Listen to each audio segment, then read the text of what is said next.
it loud for everybody for Anthony Eugenio. We're up next comic. Very funny. Wayne Russell, everybody. Welcome to the Open Mic Pain with Anthony and Wayne podcast. Did you watch that video I sent of my farter? Yeah. And the Those are Louis fun C.K. things when you record. Sometimes you find little trinkets of gold. Yeah, the guy had to. So to set this up, you were recording at McHugh's, and there was a bartender there who is kind of in the other room, but there's a door in the middle of the room. Yeah, it's like a French door. It's like a French door, exactly. And this guy, everybody came into the room to watch the show. Show's going on. Wayne's on stage. He goes, "There's no one anywhere around here. I'm going to shit my pants real quick. And I'm going to shit my pants in a way that you do when you look around and you don't see a single person in a dining room and you go, I can really lay it on." Nobody, and I mean nobody, is going to ever have recording equipment within 5 feet of me technically behind this French door. The best thing about it was nobody in the room heard it. I know. That is weird. It's because he did do it just happened the microphone was fucking pointed at his asshole, technically. Yeah. Which is great. You better play it on here. This needs to be played. I mean, it's a 4-second clip, so. Yeah, we're getting it. And it was so perfectly timed, too, because it was in between the end of a joke when the laughs were dying off. I took a sip of my drink, put it down so it was quiet, and I was just about to speak, and you just hear the... Damn, yeah, that guy, that's some kind of fart that you have when you're on, like, MDMA and you don't know what's going on, and you're, like, licking fucking Here's the dolls. thing, I'm pretty sure, I don't know if you listened to your set from that night, I'm pretty sure he did it during one of your jokes. Farted again? Yeah, I'm going to listen to it when I'm driving around tomorrow, but I'm pretty positive. No, I didn't listen to myself. Yeah. Because I heard something, and I just thought it was somebody, like, exhale laughing. Almost like a type of... Sure wasn't that hammer guy that was sitting in the front? No, he was kind of far away from the phone. Because we could hear him on stage laughing. He was a crazy laugher. Maybe he threw his butthole like a ventriloquist. He's like a fart thrower. Exactly. Jesus. Somebody's got to be able to do that. I mean, if people can throw their voices, how does that work? By the way, why are we? It's a ventriloquist. The old throwing your voice thing. It's people being able to talk without moving their lips. So people think it's like, oh, it couldn't have been you. You didn't move your lips. How do people talk without moving their lips? They're like, well, no, I'm just a ventriloquist. I can't throw my voice. I'm a ventriloquist. It must be people have big mouth cavities, right? That's the only way that you can talk without moving your lips is that you have an extra big mouth. Yeah, probably. Fucking Jeff Dunham. Piece of shit. You can see his mouth move, though. You know what's really good? Have you seen that girl that was on America's Got Talent? I think she's probably like 20-something now. No. But she has the little bunny puppet. I've never seen America's Got Talent. Not one episode, not one time. I knew at a very young age that was lame. Yeah, American Idol. Which is good, yeah. Yeah. What is it? So, give me the form. What is it? America's Got Talent, just like an American Idol, but you can do more than sing? Is that what it is? Yeah, you can sing. You can do stand up. There's people that do magic. There's like whole groups of people that do dancing or like remember like the Jabberwockies, the break dancers. That really sucks to do stand up on there, I imagine, because that's got to be the least impressive thing that a person's doing that night. Like America's Got Talent, you're like, here's a dick joke. Like, I don't know. Like when a guy's gonna like saw in half his partner and something like that and put him back together molecularly. Or there's been some local comics that have been on America's Got Talent. It's a good credit. Yeah, I'm not gonna name them because I can't remember them all. But yeah, there's been a few. How do you know if you win America's Got? Like, how do you, like what happens? Do you get like? Do they narrow it down? I've never watched the show, really. I just see the clips online, like the specific acts. You fucking poser, you son of a bitch. I thought you knew all about this. No, not at all. Poser. Well, you and I have no talent. This is Open Mike Payne's Got Talent. So, so we went to McHugh's. Mike Talent. Yeah, Nope and Mike Payne. That's not that funny, but it's funny to me. It's funny to me, damn it. So we went to McHugh's together. That was supposed to just be you. Yeah, we had somebody back out. It was going to be me and 2 other people. And someone backed out. Like a biggity bitch. I walked in and Liam was like, hey, how much time can you do? I was like, I could probably do like 20, 25 if you need me to. He goes, I might need you to. And he explained that somebody had backed out pretty recently. And I said, well, my buddy, Antoine, he lives like 15, maybe 20 minutes away from here, which I found out later. I think it was 9. But still, 9 minutes. Very close. And I was like, I'm sure he could come down and fill in some spots, or some time rather. And he's like, pick him up. Yep. So yeah, you ended up down there. It was me, you, Liam Hales, and Sam Pelletier. Yeah, that was fun.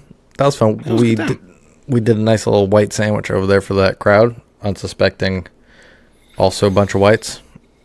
There was a nice sandwich. Like it was just a bunch of us all together, big group hug, all white. Do you consider yourself white? Was I the minority? Did I get that there? Oh, nice. Yes. I don't know. I like to be. I like to consider. Because I feel like Portuguese is tough. Because if you go around any ethnic group and you're a Portuguese person, you're like, I'm not white. They're like, yes, you fucking are. And then if you go around any white people, they're like, you're definitely not exactly like us. You're like a low contrast white. You look like you eat a weird cheese. Like that's you know. You don't look like you eat regular cheese.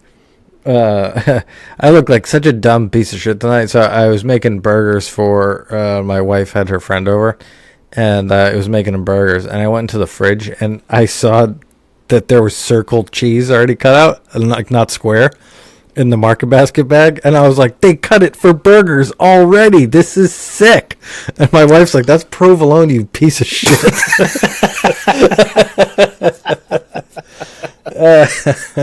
I was gonna say, you know, the some of the best parts of burgers with the square cheese, excuse me, is that like the squares, the ends of the squares, they get a little bit of burnt. You get a little extra like different flavor in a couple bites. Well, I do smash burgers only, so it's hard for me to leave the cheese on there too long because I can't cook them too long. Why do you do smash burgers only? I love smash burgers. They're the best because this is the problem when you're making burgers for people. There are uncivilized swine that like it well done. And there are, and I like to eat a burger the way you eat a steak. It should be medium rare, somewhere in that range. Mm-hmm. I can see go medium, and I'll begrudge you a little bit. But if you want to go medium well because it's not choice meat, all right, fine, that's good. But to make it gray and completely like that, it's going to be dry. So my point is, I'll smash it, so you won't know what's going on. And I'll still and smash burgers, they don't, because they're so thin, they don't feel dry. They're great. And In-N-Out Burger, best burger ever. It's smash burger. See, I still like a good patty. I like homemade patties. Like a thickies. Yeah, cooked right. I'll put shit in there, man. I'll spice it up. You know, I do. I'll put obviously egg for binder. I'll put in sometimes some bacon. I'll chop up some bacon, so it's bacon in there. I'll do some onion. I'll do like garlic powder, and then sometimes I don't know. I'll get experimental with the spices. But what I've been liking to do lately is put a little teriyaki sauce in there. You are LGBTQ of burger making by how you were just talking. That's a lot. And then I cube up little pieces of cheese and put that in there. And then I make the little That's ball. the cue. And then I make a little ball and then do a little slab of butter. Put the butter in the middle. Make the patty around it, and then when it cooks, it goes through. Oh, so good. Damn, did your wife look at you and go, "You're the saddest person I've ever seen spending this much time on a burger that got cut off the ass of a cow"? Did you say fattest? Yeah, I hit that. No, I did not say that. Saddest. I know what you said. That would be mean. I'm not mean. Speaking of mean, that flyer for that BQ show, they had you guys looking disgusting. Some sort of AI they morphed you guys into. It made me laugh. I thought it was great. I thought it was funny too, but it was haunting, is what I like to call it. The AI is getting haunting, which isn't good. Which is, I can see that before, when they were talking about AI and you'd see a picture of a person, you get that uncanny valley feeling. It just doesn't feel right, like their essence isn't there, you know what I mean? But lately, I've been seeing more where I like see the essence of the person in the AI, and I'm like, that's not good. You shouldn't like. It's like that gypsy notion that you lose a piece of your soul when you get a picture taken. I think it's the gypsies. It's gotta be something like that. Maybe I think that was just when the camera came out. I think that was the general consensus. Yeah, was it? The whole world was like, yeah, you lose a piece. It was, yeah. Man, back then they had to break a light bulb to take a picture of you. I'm sure that they're like, devil! I think that's why they didn't smile, too. I think that was part of it. Don't take my soul. Yep. That was great. That was such a good time where you didn't have to smile to take a picture. Like, why do you have to smile to take a picture? It's so dumb. We just need people to be scared of technology again. That's the problem. We're I not know. scared of enough shit. I know. AI is the toughest because it is, if you think about it for 1 second, it's the worst thing in the entire world. But everybody's like, let's keep this thing going. Like, everybody's pumped about it because it is sweet in the regards that, like, I use it for, I said in the last podcast, but I've been doing accidental crypto investing, and I've been using that to help guide it. It's been pretty sweet. It gives you, like, real strategy, gives you, like, updates on You don't things. need AI for that. What do You you just mean? get rich in the stock market. Just follow whatever Nancy Pelosi does. You'll be all set. It's true. But this is crypto, and she's too old for that. But you're right. If you want to get rich on the stock market, you do Pelosi stuff. She's going to be in a crypto soon. Who's the next one up? Like, I got to get the next corrupt politician that we... Yeah, she's going to be in a crypto soon. Took me a minute. I was like, yeah, probably, you're right. And I was like, oh, Tales of a Crypto. That's where she's going to be. I mean, they're all corrupt. Yeah, but real bad one. One that's like when they asked her how she can live with herself when she does that with the stock market, she's like, "What are we? Don't get paid shit over here." And you're like, "Well, geez, evil." Doesn't Elizabeth Warren do that as well? The stocks? Yeah, it doesn't get taxed on it either because of her Native Americanism. Yeah. Yeah, she's 0.01% Native American, so. She looks like so in the Child Play series, there's the doll Chucky, and the doll Chucky gets dropped into a vat of a roller coaster. I don't know how it cuts him to pieces, but it does. And anyways, they put his face back together, and she gets kind of that flat, kind of fucked up face. Yeah. I don't know. It's Child's Play 3. Just look it up. It's pretty good. But yeah, her face kind of has that going for me. But her haircut is quite awful as well. It's like the assistant to Frankenstein, like that type of haircut. You don't want that either. Really crossing genres here. Oh, god damn it. So, what else we got, Wayne?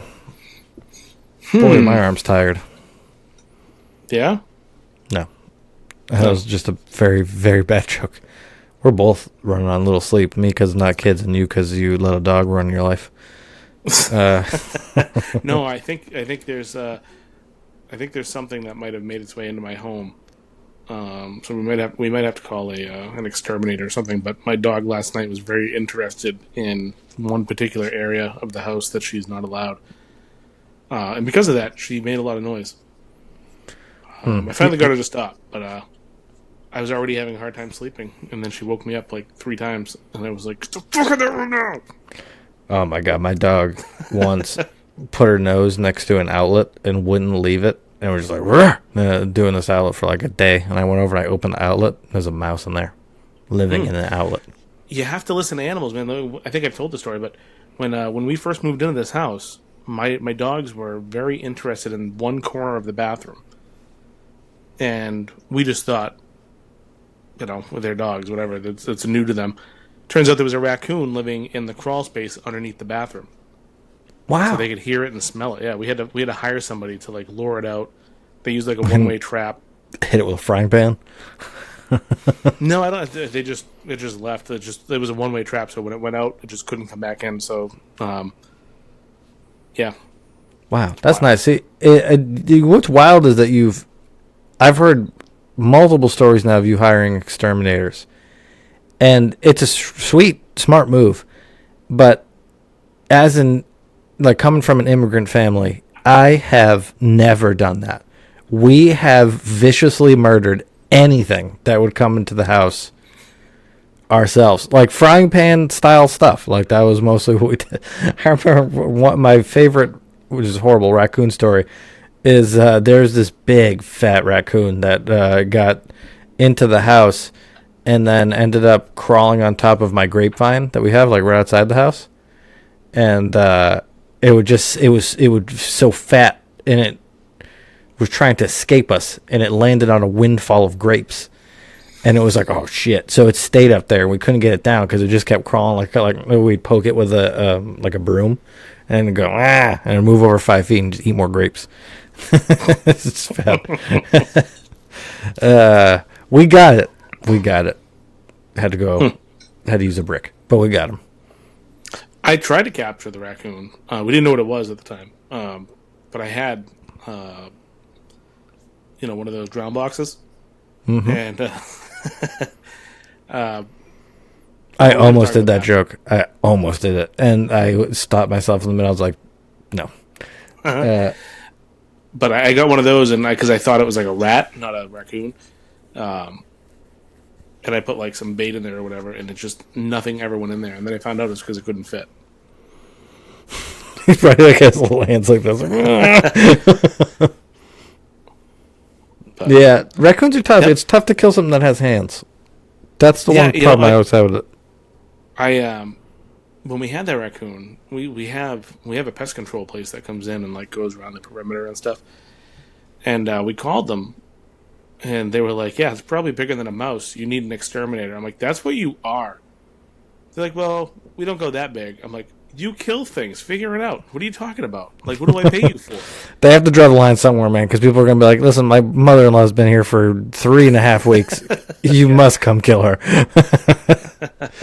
Please gas her. Please gas her in this house. That's a tough business to get in. Think about it. You're like, I want to start an extermination company. What what training do you need? Do you need any? Or do you get to can you just go, I can kill things, I'm certified? And what are you certified by? I don't know. Do they go to reverse medical school? That's a good question. I talk about this a lot. Not a lot, but, when we worked for CAP, there was a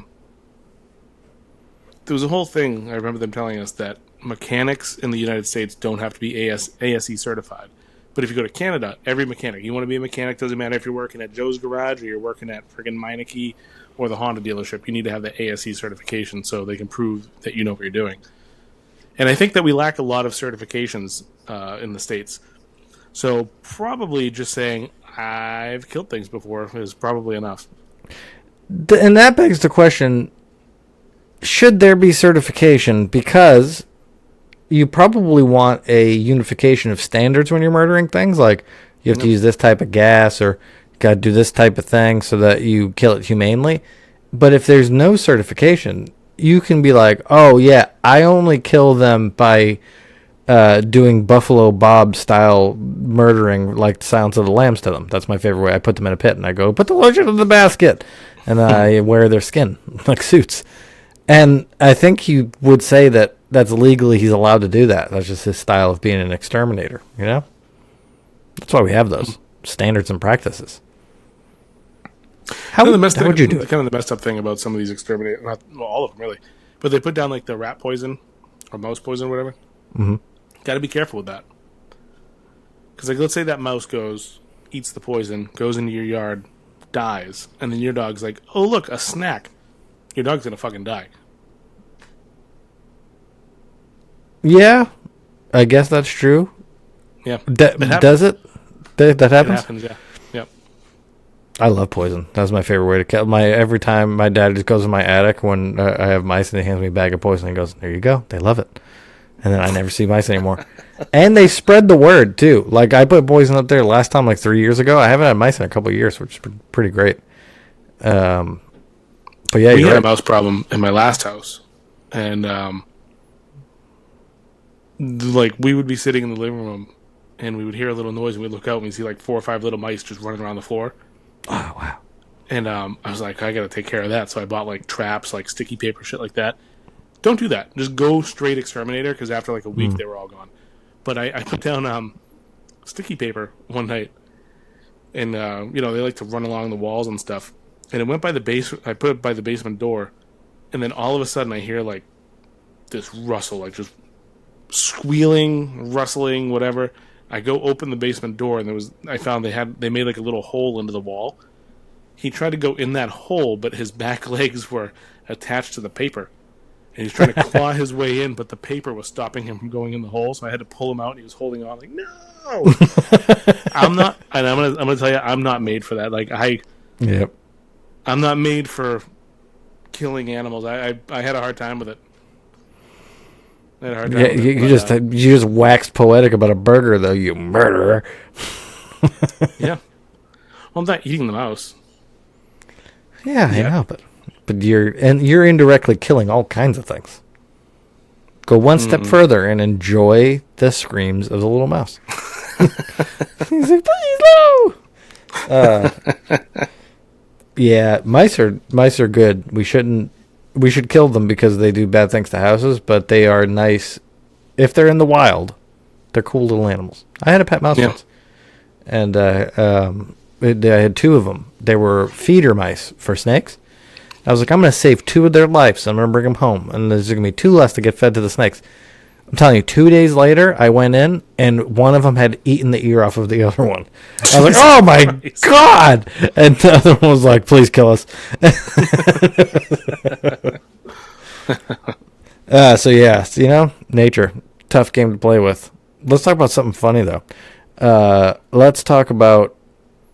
Did we do Shane Gillis that? We already did Shane Gillis the SPs. God damn, this is tough. We did. You know what? When I was editing that episode, I realized I never got to tell the bookie joke that I thought was one of the best jokes of the night.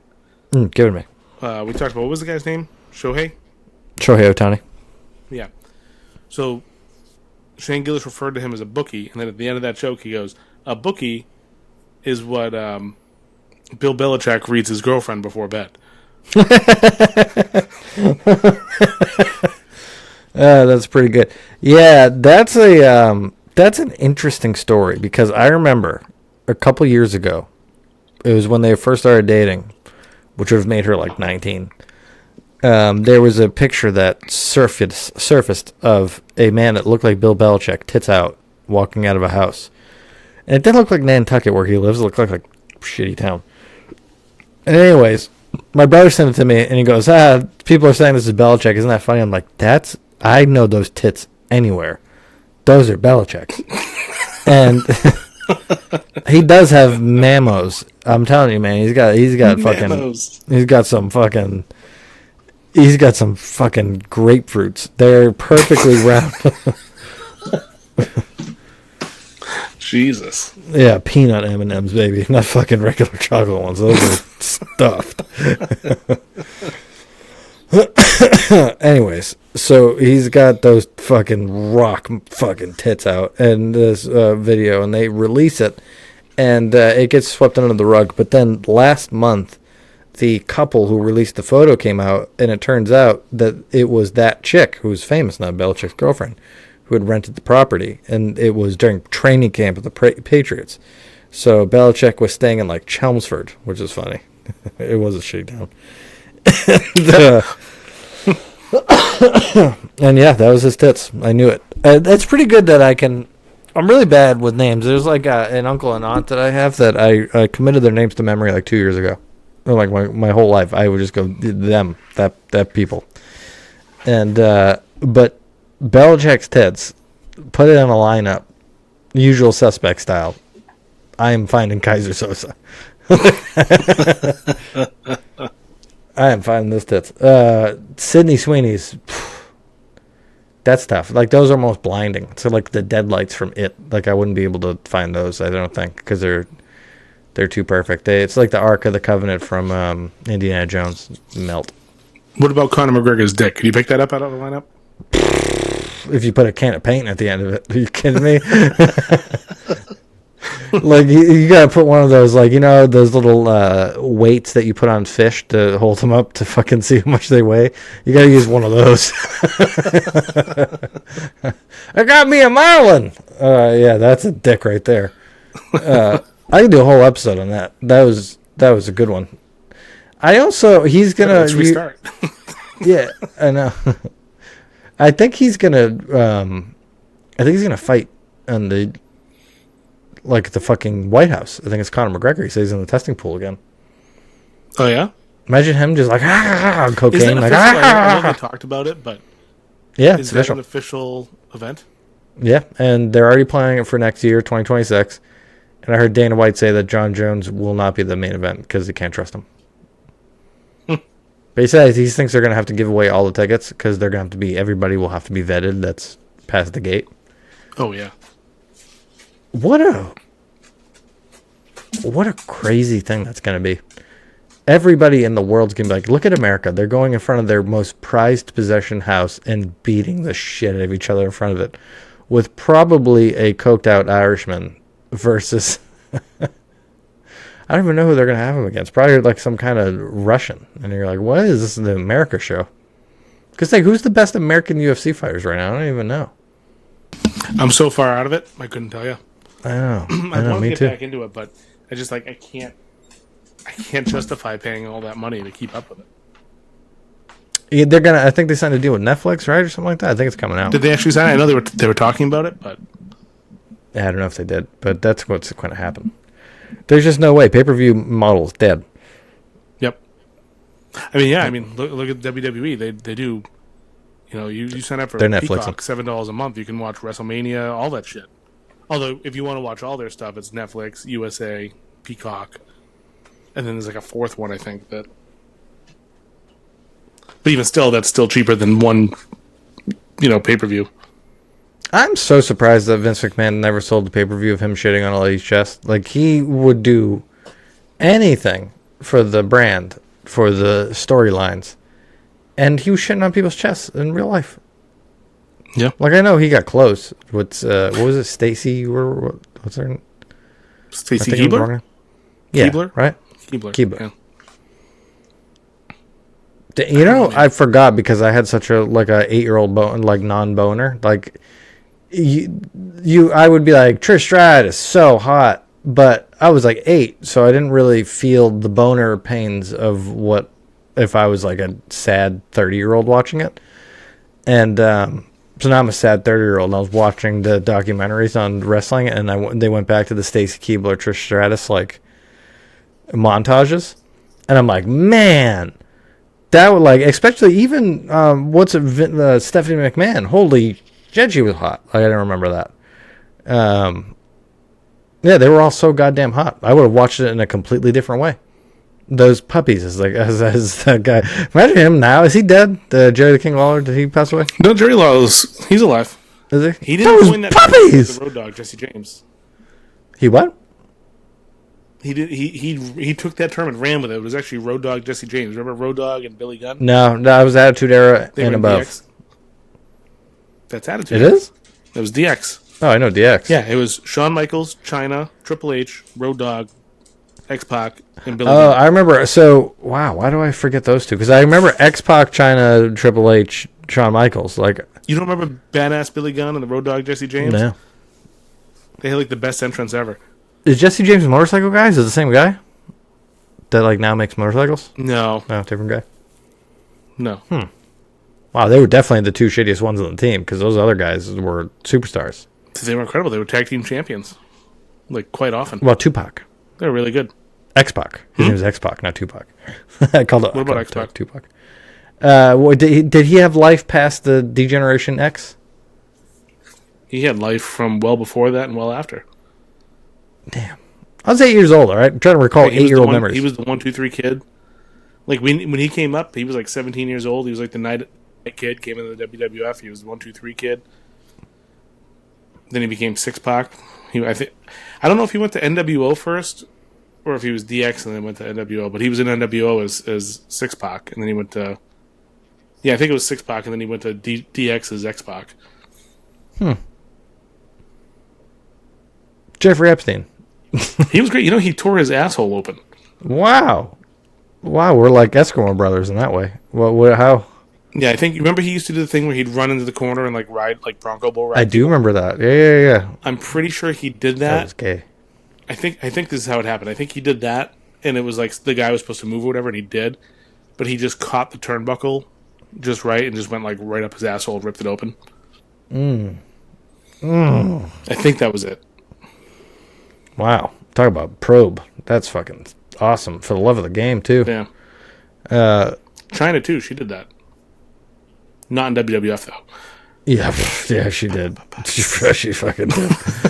She was like, I'm an actress. I was like, Jesus Christ, dude. She would kill it nowadays, actually. Now, there's a market for her. Definitely. Mm-hmm. My God, to be a whole subcategory. Yep. Fruit crushers, they call them. They call them fruit crushers. It's like the new Gallagher. It really is. Explode watermelon down there. What? I'm just saying her thighs are powerful. They can crush fruit if she needed them to. And, because I think about all the Austin Powers. Like a hippo's jaw. Oh, there's one tooth down there and everything. Hungry hippos. All right, so we're got a guest that's coming on next week on this episode that we got to prepare for. So we're gonna cut it short unless you got anything else there. No, not really. I'm prepping. I'm at Nick's on Friday. Looking forward to that. Then I'm down at the comedy studio next Wednesday, and tried a couple new things on Saturday. Saturday night. McHughes. And I'm really like really working on those. Yeah, I like them in my head. I'm driving around. I've been putting a lot of effort into the feedback I got from the crowd on those. Yeah, definitely. I think you learned a lot about how to make them work, and I think that they are going to work. So, actually, I want to bring this up real quick. So, do you remember when you did the killing kids bit and you did the strangling the mic stand? Yeah, learn quickly. Way more embarrassing than what I did, but I had the same type of thing where I'm doing this bit about the Immaculate Conception, how I think God is full of himself because he called it the Immaculate Conception, and that no woman's ever referred to sex as immaculate. And I had this whole thing about how he came to that conclusion, how he was upset listening to Mary talk about how she didn't enjoy the sex and whatever. And the first part of that, where I got to the Immaculate Conception, where I got that reveal of where I was going with it, did pretty well, I think. But when I got into the reason why, complete silence. Yeah, and you acted it out. I had to act it out, and the whole time I'm like, why am I doing this? Why am I doing this? And I did get a little chuckle at the end of it, but the whole, like, 25 seconds in between where I'm acting it out, I was like, oh, this fucking sucks. I don't know, you gotta try it. That's how you go. You have to try it, because you never know. That could have been... And you know what? I'll probably do it again. Yeah. Same exact way. You can't go by one. I don't know. You gotta give it to multiple audiences. Cause I strangled two microphones before I was like, okay. All right, world, you've spoken. Neither one of them worked, though, huh? Yeah, they was fine. Like, I wasn't embarrassed when I did me. it. Like, I didn't go like, oh, that did nothing. I just wasn't worth it. Like, it wasn't building like an energy that type of act out should do. So it's like, why do it at that point? You know, like the Immaculate Conception bit, I think it's funny when you just reveal. No, like it's almost like a one-liner. Like what girl would say it was immaculate? Bang, and that's the end of the joke. One thing I noticed too, as a bit of feedback that I noticed, that I don't know if you see it when you listen to the playback, but a couple times something that I would like you to call me out for if I do too, because it's so subconscious that I don't know if it's how trackable it is in the moment, but you have a very particular smile laugh at the end of some of your sentences that you do. Like you'd be like, and like to try to like ingratiate after a punchline. Like you'll laugh a little bit just for a second, and it kind of breaks you out of the character. I don't know. Did you notice that when in your tape? You know, I do notice that, and I'm okay with it because I think it kind of lets the audience know that you're having fun as well. I don't know if that makes sense. No, well, it depends. But I'm not a stoic individual. You know what I mean? Yeah, but it's nervous laughter. That's what that is. That's exactly what you're portraying. Oh, I'm not nervous at all. So definitely not nervous. Well, that's what that laughter is, though, is what I'm saying. That's what you're portraying. Maybe it's part of the character. Like, you know, Mike's not nervous when he's on stage, but he does nervous tics to go to the character. Mm-hmm. I don't know if that's what is manifesting. If that's like the energy that you know, I'm gonna go back. I'm gonna watch that. Are you referring to Saturday set in particular? Yeah, because there's just a couple. I'm gonna go back. I'm gonna watch. And I'm gonna let me know. I'll get back. It wasn't like what I was like. Holy shit, this is crazy that he's doing something. It was nothing like that. It was just a couple times where you were in like a fiery bit, and you just laughed randomly. It just seemed like as a response to. I don't know. I'd have to listen to it again because I don't want to say a response to a smidge of silence. That got it to coax out, but I was just like, I don't think you like. I think a well done set, you don't have that because you got to stay in whatever you're doing. If you're saying that you're not masturbating anymore because you're not into yourself anymore, you have to be sad while you're saying it. You got to sell the bit. If you laugh while you're saying it, I don't know if that was the bit, but you know. Yeah, no, I know what you're saying, and I'm gonna say I part of me disagrees, but I also see where you're coming from, and I think that will vary from comic to comic. It does, but I want you like that's a good exercise. I can't think of one. Give me an example of a professional comedian who ever has done that. Like a famous. Louis laughs at the shit all the time. Stavros laughs at the shit all the time. No, there's a difference because Louis laughing in like it's part of the bit when he's laughing at like like that type of laugh. I could see that. No, I could see. I've seen him laugh at his own shit.